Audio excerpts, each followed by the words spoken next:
Sí, doncs sobre el tema d'una una col·lectivitat particular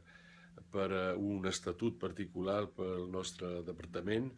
amb tota la reserva deguda a la meva responsabilitat de responsable del Partit Comunista Francès al departament, diria que sí. Per mi, el mínim és que el nostre departament tingui un estatut tal com l'havíem definit a la campanya de les regionals, o sigui que els elegits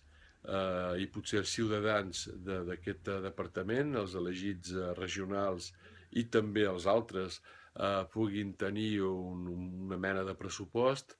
un budget amb una autonomia de decisions per utilitzar i que